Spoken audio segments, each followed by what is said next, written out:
Vamos a Colosenses.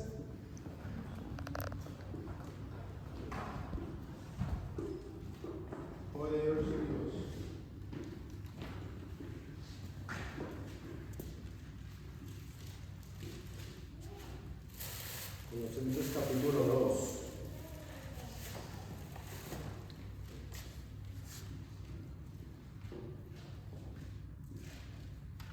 Amén. Quiero pedirle a mi hermana y esposa Aura si puede orar por mí. Amén.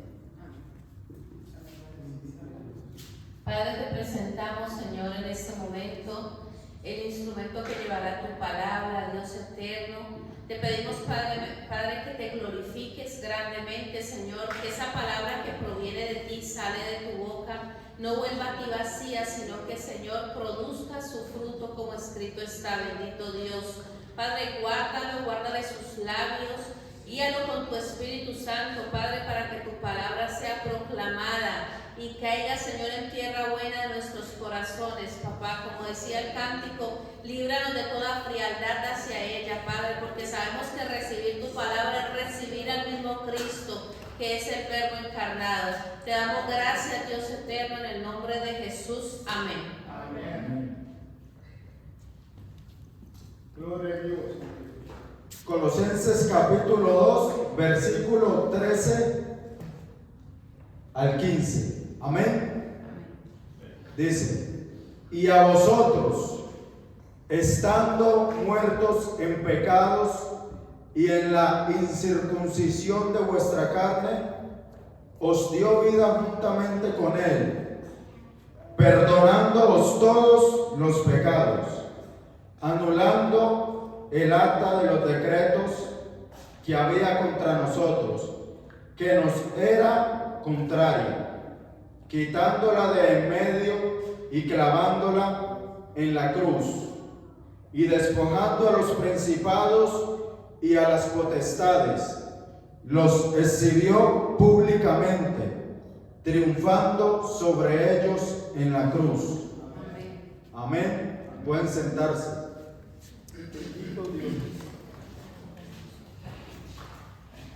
Fíjense, amados hermanos, que la Biblia nos muestra que el Señor, habiéndole hablado a su pueblo Israel por medio de los profetas,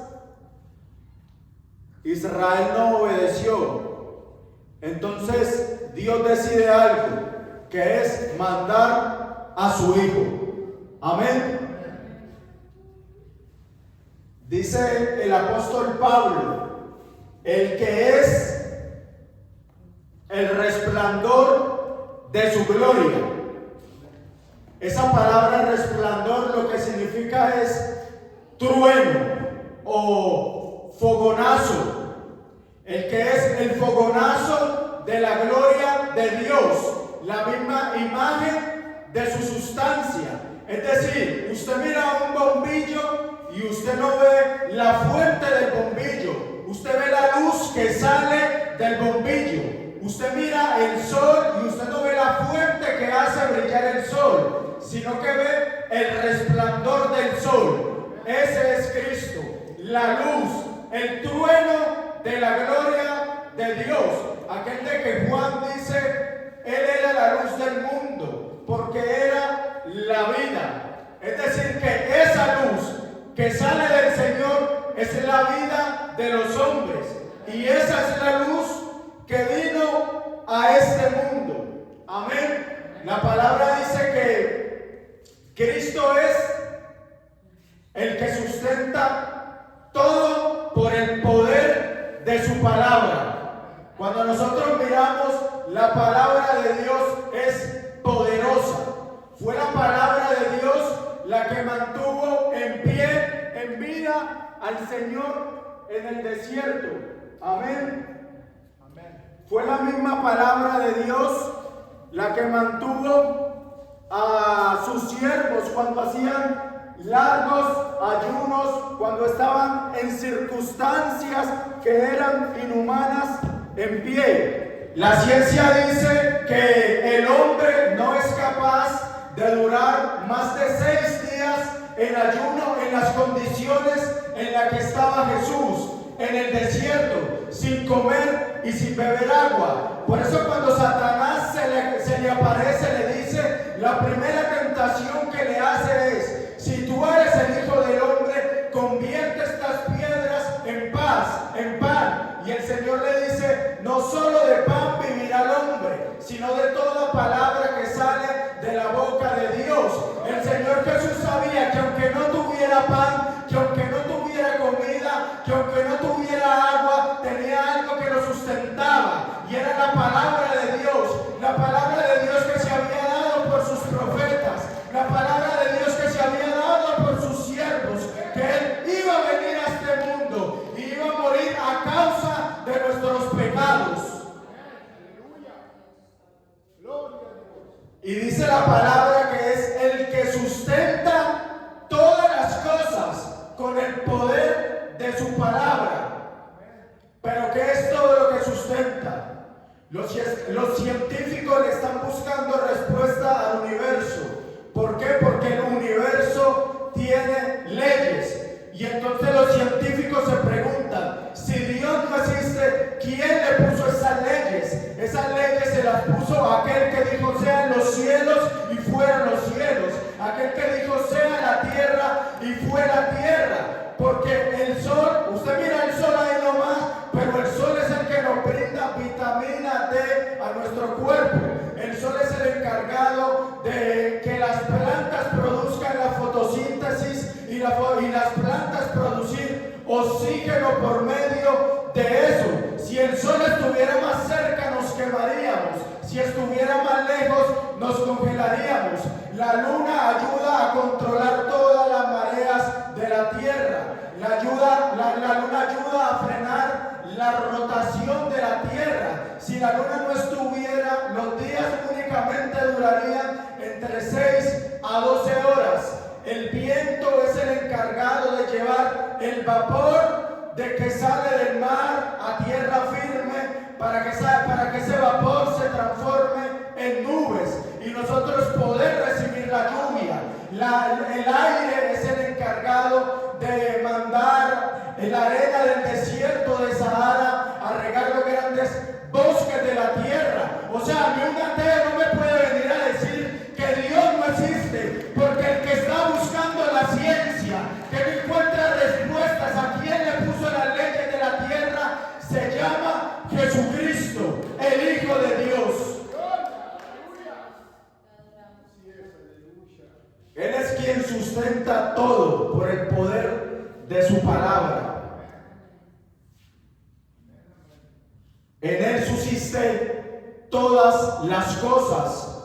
El apóstol Pedro dice que por su palabra están reservados los cielos y la tierra.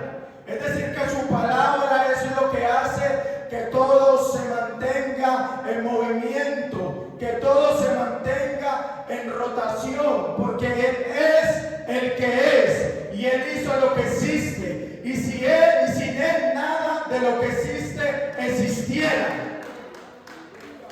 Bendito es tu nombre, Dios de la gloria. Santo y poderoso. Por eso es que Él dijo a los hombres, multiplíquense. Por eso es que Él les dijo a los animales, multiplíquense. Y hasta el día de hoy la humanidad sigue multiplicándose. Y aunque el gobierno y aunque las élites quieran dañar la identidad de la persona, vemos que la tierra más se sobrepobla. ¿Por qué? Porque el Señor dio su palabra, porque el Señor habló y se hizo, porque el Señor puso leyes en la tierra y se cumplieron. Bendito sea tu nombre.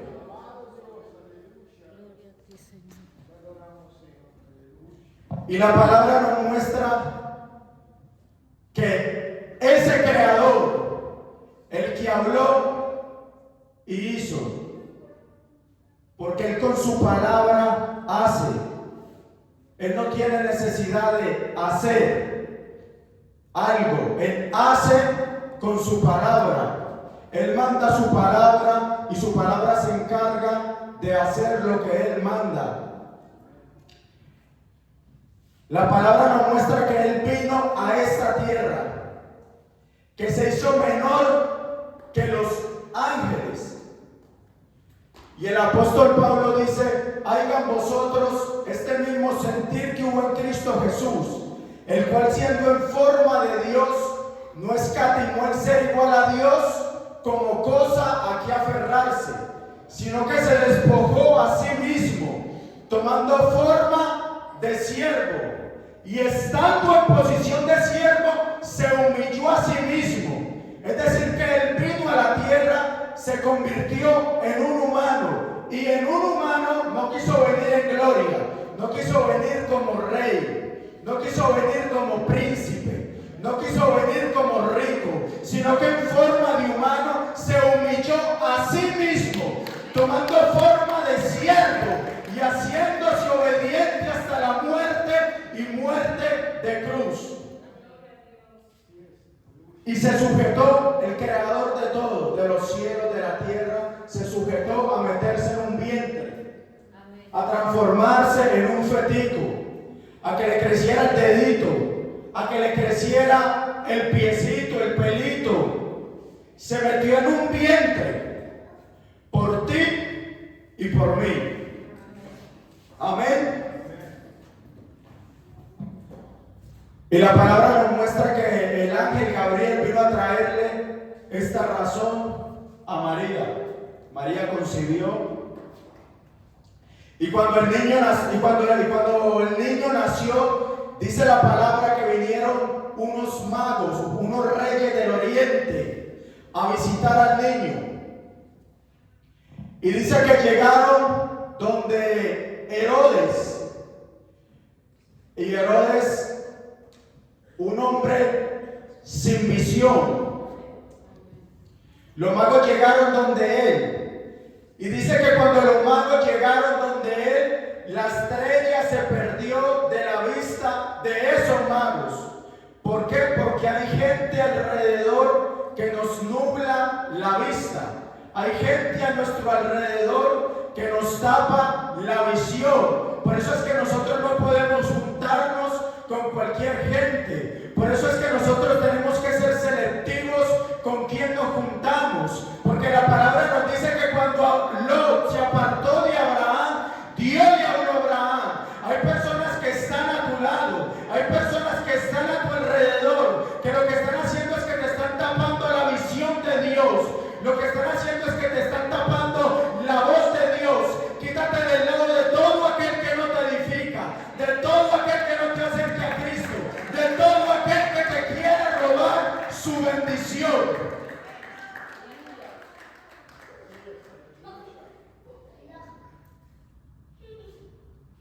Y cuando el Señor se hace, cuando Herodes, cuando los magos llegan donde ellos, dice que Herodes se hace pasar como uno de ellos, como si tuviera el mismo propósito, la misma intención.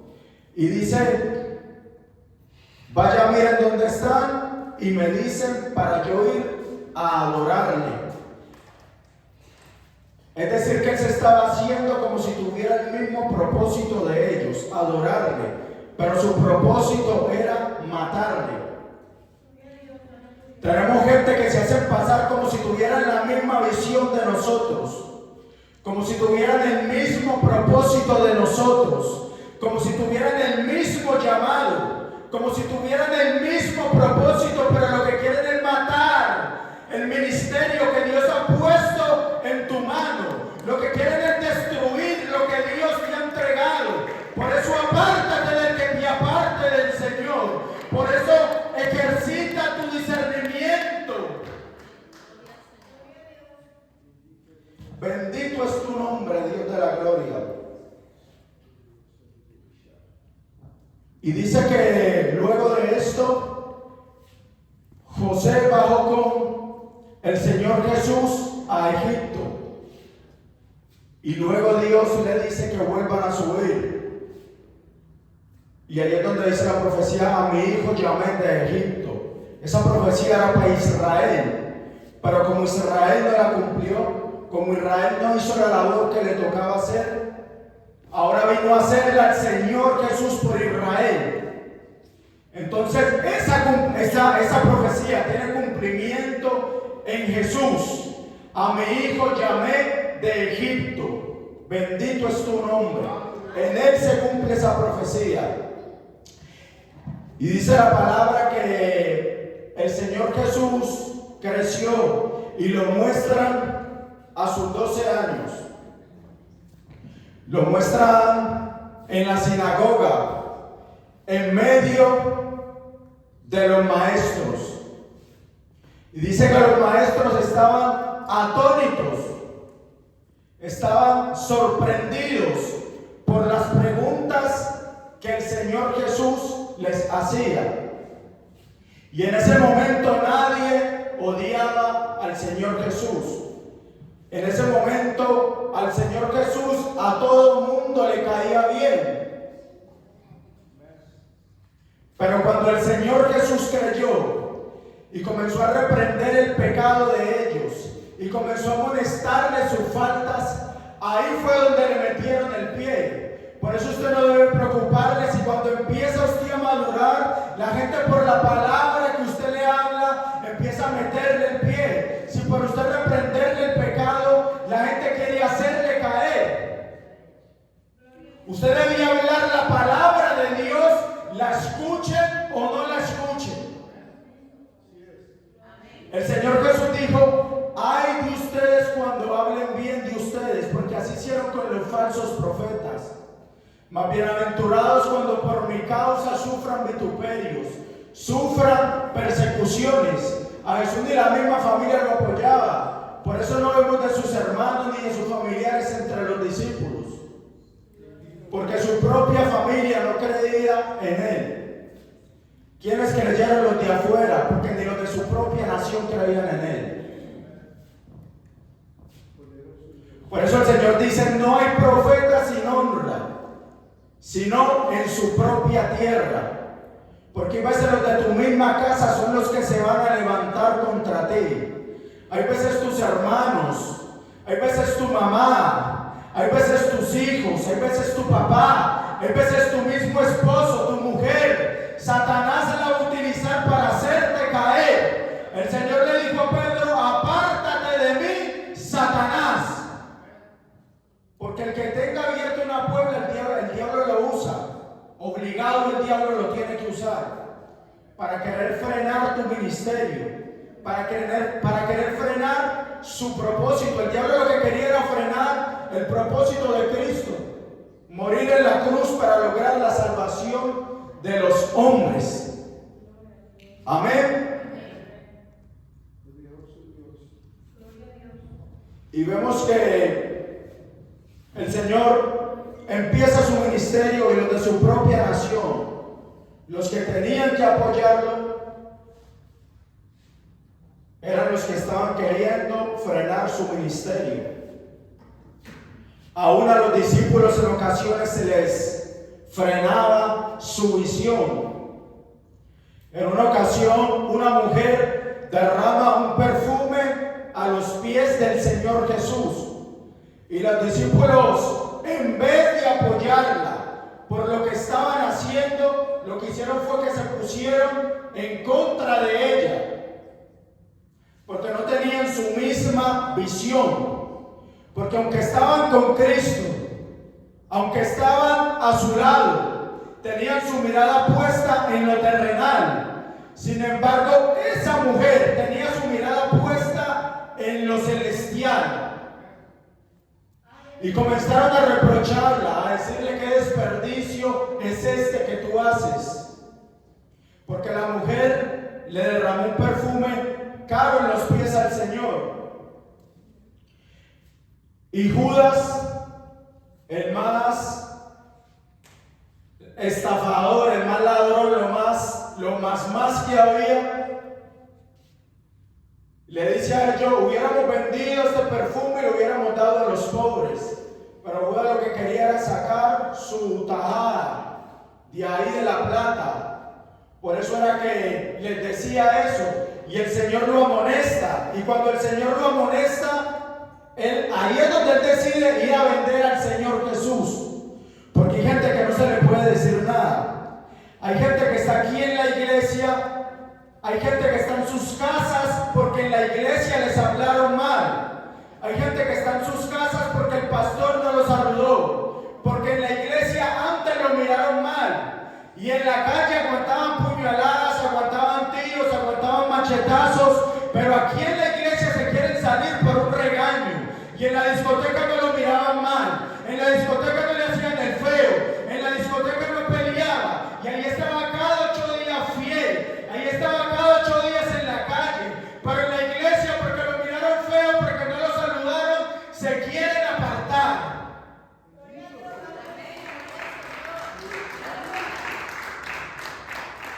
Están como Judas, no se les puede decir nada.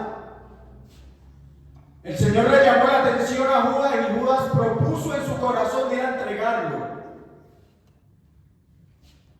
Bendito es tu nombre. Tenemos que ser para edificación. No podemos destruir al hermano. Nosotros estamos en la tierra para amonestar el pecado. Estamos en la tierra para amonestar el mal. Por eso el Señor dice, nosotros somos la sal de esta tierra. La sal no es lo que conocemos hoy como un condimento. La sal se usaba en los tiempos de antes para usted preservar una carne, para usted desinfectar, para usted sacar la infección de los alimentos. Eso es lo que está diciendo el Señor Jesús. Ese es el llamado que tenemos nosotros, amonestar el pecado acá en la tierra, llamar la atención a lo que está mal. Por eso el Señor no le temblaba la boca para llamarle la atención a nadie, para amonestar por el pecado a nadie. Y ese es el ejemplo que nosotros debemos tomar, ese es el ejemplo que nosotros debemos seguir. Bendito es tu nombre. Y dice que el Judas entregó al Señor Jesús. Pero antes de que cogieran al Señor Jesús estaba en el Getsemaní. Y el Getsemaní lo que significa es prensa de aceite. Porque hay veces pensamos que la unción llega así nomás, ya. Pero para tener la unción hay que pasar el proceso. Amén. Para obtener la unción, hay veces tenemos que ser prensados, tenemos que ser trabajados, tenemos que ser procesados. El olivo se prensaba para poder sacar el aceite de él. Y eso era lo que estaba haciendo el Señor Jesús en el Getsemaní. Y dice que llamó a uno de sus discípulos que andaban con él y le pidieron que oraran por él. Pero ellos se quedaron dormidos, porque cuando Dios te está tratando, cuando Dios te está procesando, cuando Dios está tratando contigo, muchas veces las personas no van a estar al lado. Muchas veces Dios permite que esas personas se quiten. Muchas veces Dios permite que esas personas se vayan. La primera vez que los discípulos estuvieron en la barca, que se levantó la tempestad, el Señor Jesús estaba con ellos. Pero la segunda vez dice que el Señor los mandó. Y dice, el texto dice que los empujó como obligados a que fueran solos. Y dice que una tempestad se levantó. Porque a veces el Señor te va a hacer sentir su presencia. Pero hay en procesos donde no vas a sentir su presencia. Y es ahí donde vas a tener que aguantar. Es ahí donde vas a tener que soportar. Aunque no sientas la presencia de Dios, aguanta, resiste, no abandones.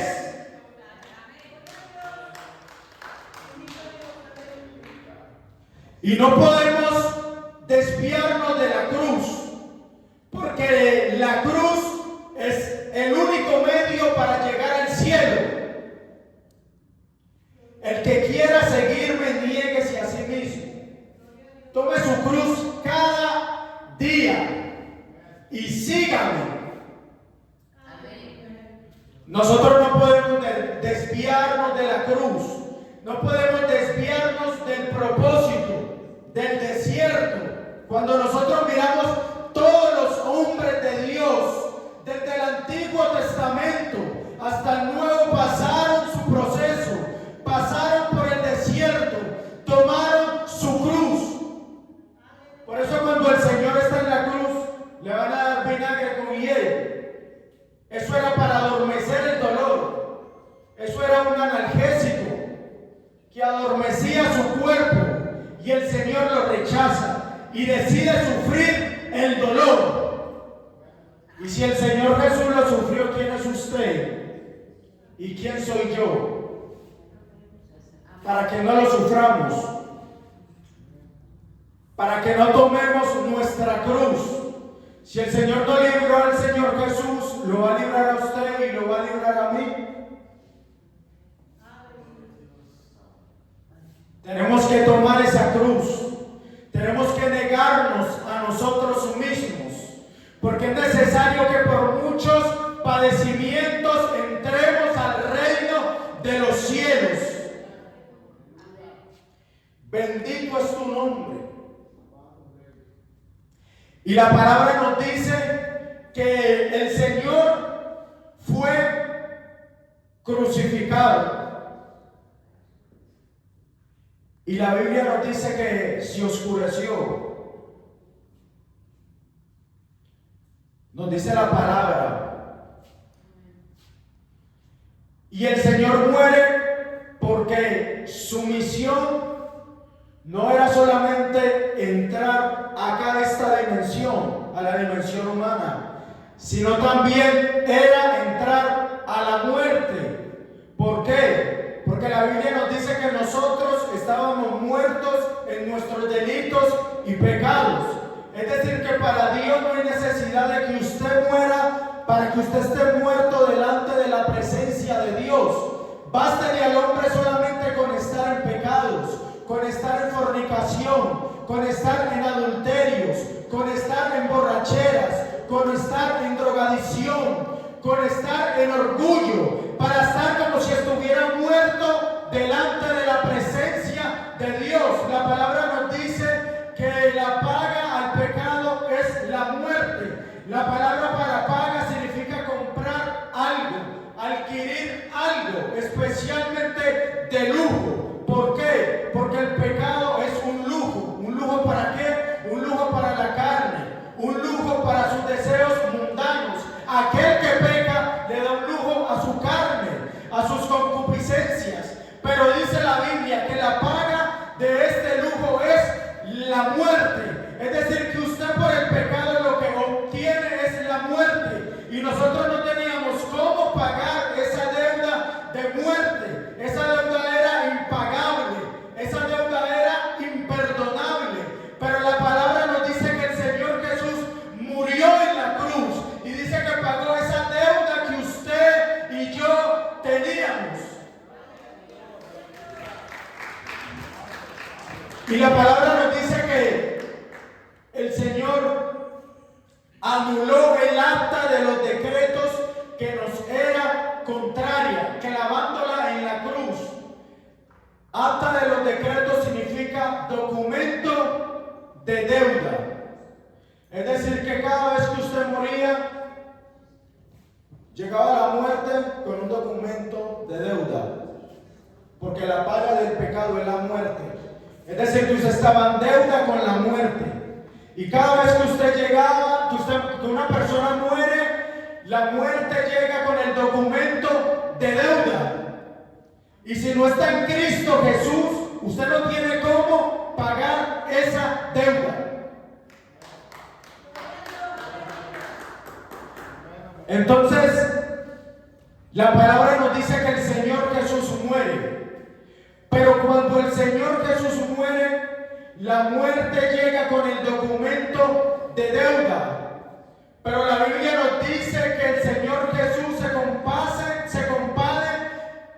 se compadece de nuestras tentaciones, porque sufrió tentaciones, pero sin pecado. Es decir, que el Señor Jesús no tuvo Y cuando la muerte llega con ese documento de deuda, se encuentra con la luz, que es la vida, con aquel del que Pablo dijo que es el resplandor, el fogonazo, el trueno de la gloria de Dios, y de aquel que Juan dice que es la vida y que la vida es la luz de los hombres. O sea que cuando la muerte llega donde el Señor Jesús, se encuentra con la vida.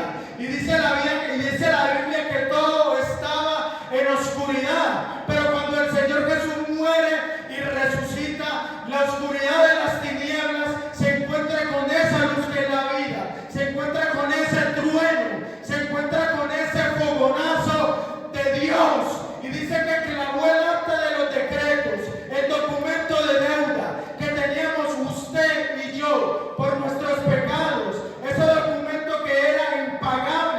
Dice que clavó ese documento de deuda en la cruz.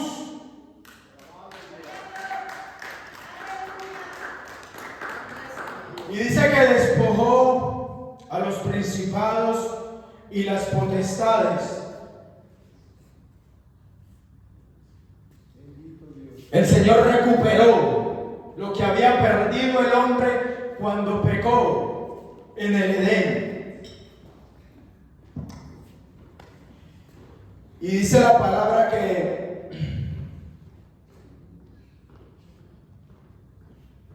Cristo nos bendijo con toda bendición espiritual en los cielos, y que nos sentó en lugares celestiales junto con Él. Y dice: a los que antes conoció, a estos predestinó y les dio la potestad de ser hechos hijos de Dios. Ahora, ¿para qué te escogió Dios? ¿Para qué te sentó en lugares celestiales junto con Él? ¿Para qué te bendijo con toda bendición espiritual? ¿Para que sigamos en lo mismo? ¿Para que sigamos viviendo una vida conforme a nuestros deleites? ¿Conforme a nuestras pasiones? ¿Para que sigamos viviendo en la carne? ¿Para que sigamos dormidos, paralíticos espiritualmente?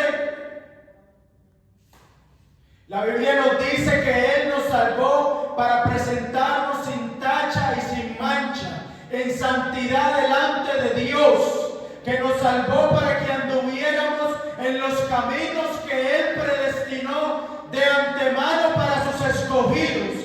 Es decir, que si Dios te sanó, no es para que usted siga viviendo una vida como si no estuviera en Él, no es para que siga viviendo una vida conforme a sus deleites, conforme a sus pasiones desordenadas. Si Dios lo salvó, es para que usted viva en santidad, para que se santifique, para que viva una vida sin pecado, para que viva una vida apartada del mal, porque Dios al que llama lo aparta, Dios al que llama lo separa. Por eso es hora de empezar a separarse del mal, es hora de empezar a andar en el Espíritu y por medio del Espíritu hacer morir los deseos de la carne.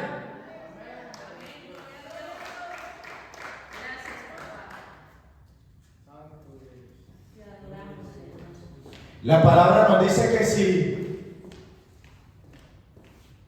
el pueblo de Israel no escapó cuando recibieron la ley por medio de ángeles, cuando se la entregó a Moisés, y todo el que pecó bajo esa ley, y todo el que hizo bien, alcanzó justa retribución. Es decir, que el que hizo lo malo en la ley, recibió lo malo de la ley. El que hizo lo bueno de la ley, recibió lo bueno de la ley. Y si no escaparon ellos de la justicia de Dios, cuánto menos el que escape cuánto menos el que no se adapte a la ley de Jesucristo, que ya no se recibió por medio de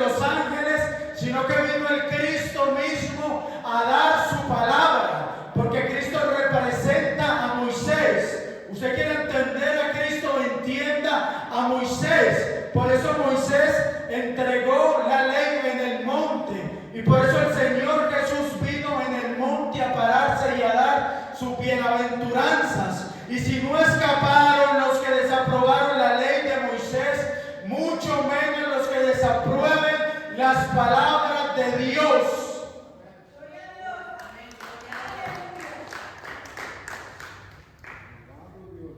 La ley se recibió por medio de mediadores. Esta vino por medio del mismo Cristo, el mismo que creó los cielos y la tierra, el mismo que puso leyes en el universo, fue el mismo que descendió a darnos sus palabras, a darnos su ley. No podemos escapar si descuidamos una salvación tan grande. Por eso ocúpese en su salvación, ocúpese en madurar, ocúpese en crecer. No sean niños lactantes, no se queden toda la vida, no se la pasen todo el evangelio igual a como llegaron. Hay que crecer, hay que avanzar, hay que dar fruto. No podemos ser estériles, hay que demostrar que tenemos fe viva y no muerta.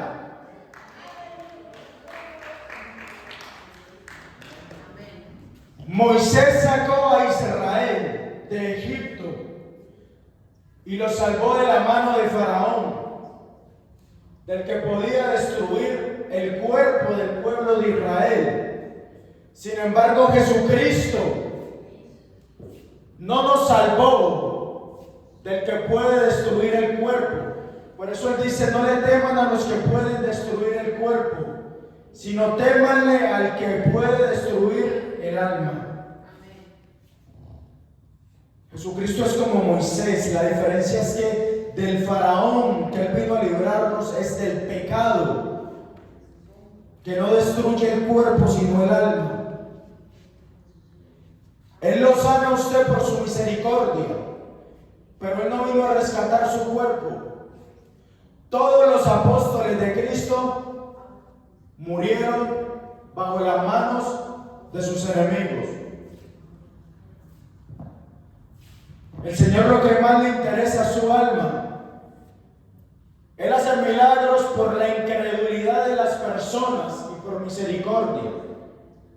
Los milagros que Él hacía eran por la incredulidad de las personas que habían en su alrededor y porque era movido a misericordia. Pero Él vino a salvar el alma. Él lo que le interesa es ganar tu alma, que tu alma no se pierda. Por eso tenemos que aprovechar el hoy de Dios, el hoy, porque no sabemos lo que será mañana. No sabemos si mañana nos moriremos. No sabemos si mañana nos encontraremos con Dios. Por eso tenemos que aprovechar el hoy de Dios. Es hoy que tenemos que ponernos a cuentas con Dios, no mañana. Es hoy que tenemos que sumergirnos en su presencia.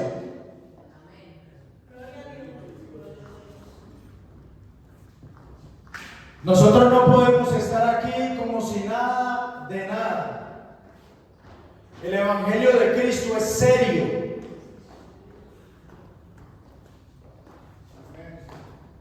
Es entregarse una vez por completo, una vez y para siempre. Por eso el apóstol Pablo dice: presenten sus cuerpos en sacrificio.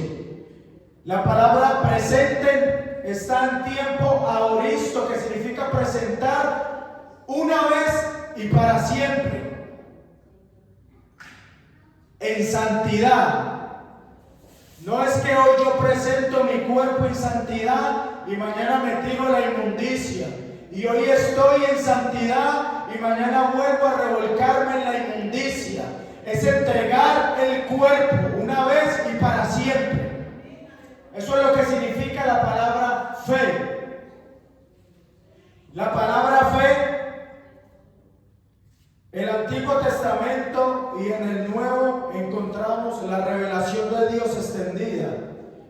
La palabra para fe en el Antiguo Testamento es emuná, que no es creer. Creer significa en el Nuevo Testamento. Por eso digo que es una revelación extendida.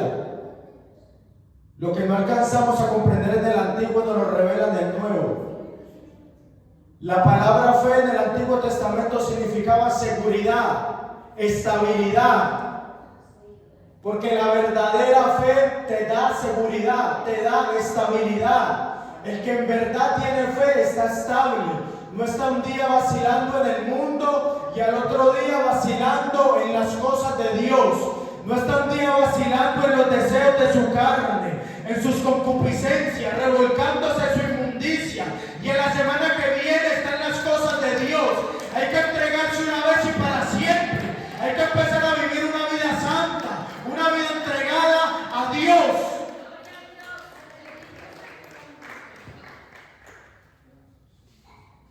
La fe, Santiago nos enseña, y hay algo que yo siempre digo: la salvación no es por obras, es por fe. Pero las obras demuestran que somos personas salvas, porque la fe sin obras es muerta. Es decir, que si yo digo que creo en Dios, pero no lo confirmo con mis obras, mi fe es falsa. Así como el cuerpo sin el espíritu no tiene vida, así mismo la fe sin las obras no tiene vida.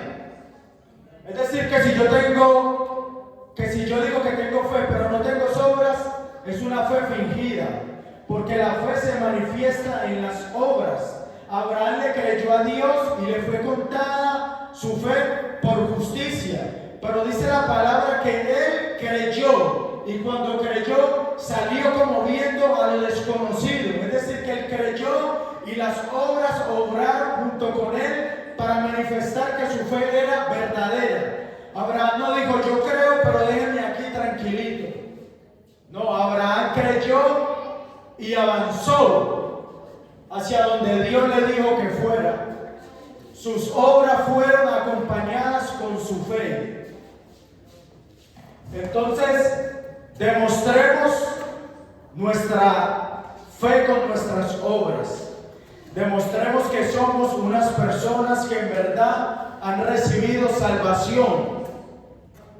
Andemos conforme a lo que profesamos. Tenemos que tener una conducta irreprensible con los de adentro, pero más con los de afuera. Porque podemos desacreditar el Evangelio. No quiere decir que con los de adentro no tengamos testimonio, pero mayormente con los de afuera. Porque al fin y al cabo los de adentro ya estamos salvos. Pero los que están afuera son los que tenemos que ganarnos. Y si desacreditamos el Evangelio con ellos, ¿cómo los vamos a traer? Por eso el apóstol Pablo dice que las mujeres cuiden sus conductas para que ganen por medio de su conducta a los incrédulos de afuera. Porque hay personas que no ganamos con nuestras palabras, sino con nuestras acciones. Entonces, que cuando las personas nos miren afuera, aunque nosotros no hablemos, no digamos palabras, los de afuera digan: hay algo diferente en él. Él es diferente en cómo habla, en cómo se mueve, en cómo se expresa, en sus acciones, en sus actitudes, en su amor, en su servicio. Él es diferente, notamos algo diferente en él. Tenemos que distinguirnos de los del mundo, tenemos que distinguirnos de los de afuera, tenemos que ser irreprensibles en espíritu, alma y cuerpo. Amén. Que Dios me lo bendiga.